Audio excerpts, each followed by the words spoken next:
as you're doing any core exercises or lifting, are you holding your breath? Are you able to exhale through the hard part?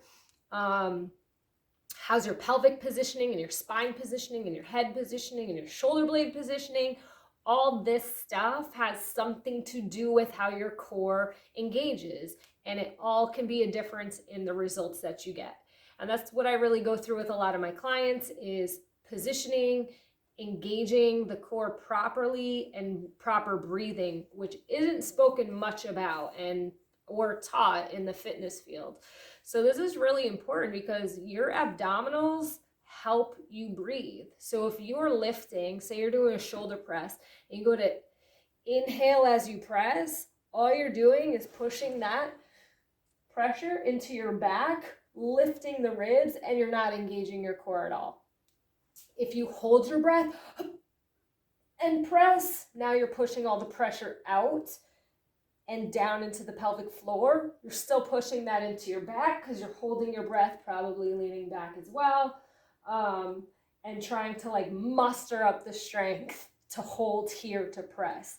So those are all compensations that don't really benefit your core. So I want to demonstrate for you a little bit what that might look like. Say if you're doing an exercise like a dead bug, which I've seen in a lot of programs, which is the alternate drop, foot drop with the arm extension. Now what happens is a lot of people start to arch their back. So here, I'm going to pull up so you can see. A lot of people arch in the back. All right, rib flare is huge. Tons of people do, especially when lifting, benching. I'm not talking about power lifters. They have a little bit of a different form. Rows, get a lot of lifting of the ribs. That's not including your core. It's not bringing your core into the game. So say something like a dead bug, right? Or leg lifts where you hold overhead, you're marching, or you do straight leg lifts. If your core is doing this to get the power to bring your legs up, you're doing it wrong. So you might have to bring that back. And a lot of people don't like to slow down and pull back on an exercise because it might make them feel like we're weaker or something. But doing it properly, you're going to get a lot more benefits. So say we're doing the dead bugs, alternating. See how my ribs aren't flaring? I'll only go as far as I can keep this positioning, and I'm drawing in and up through the pelvic floor for the pressure. So I'm not holding my breath. I'm actually exhaling as I extend, drawing in and up. Core is lit up, right? So I'm not feeling it in my back. I'm not arching. My ribs aren't popping up. That includes your complete abdominal wall. And now you're working your stabilizers in your low back too. So let's bring that into leg lifts. People put their hands down. You're either going to march or what you're going to do the straight leg lifts, right? We don't want to do this because that's not helping your core. Now you're only going to go as low as you can, keeping that back down and making sure the ribs don't flare. So you kind of have to reach the shoulder, the armpits down, shoulder blades down. Exhale as you come up. Inhale down. So breath is shallow. All right.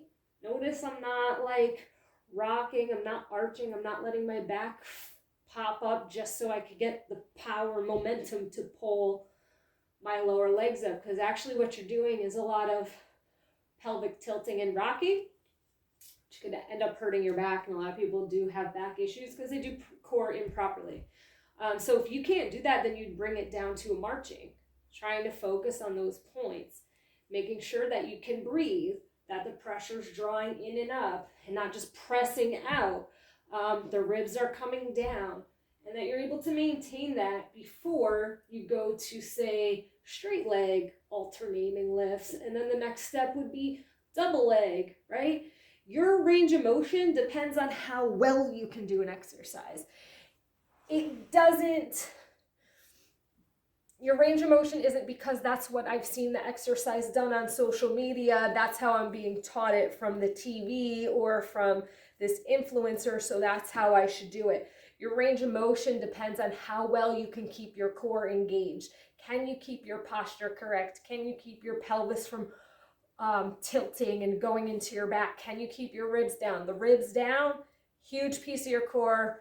Again, a lot of people aren't teaching it or doing that properly. So say you row, bent over rows. Here, I'm drawing in and up as I row from the pelvic floor. My ribs are staying down. I'm not pulling and twisting. I'm not arching my back as I row just to get the power. So now you're using compensating movements to do the exercise and to lift the weight, when you might have to bring the weight down and focus on how that core is stabilizing. So that's just a quick tutorial on like how the core should really be involved and how your breath should be and pressure management of the core as you're exercising. It takes a lot of time to reprogram these areas and to learn them in depth. So it took me like 6 months when I was learning these specifics, especially around the pelvic floor. And it takes my clients probably a good like 3 to 6 months to internalize that too. It all depends on what else is going on. What's their posture like? Do they have other injuries? And sometimes you have to take it really slow to build the foundation strong. So if you're not getting results in your core, but you're exercising and lifting, you might not be engaging it properly, you might not be breathing properly, and you might be trying to push too much weight before you could actually stabilize in your core.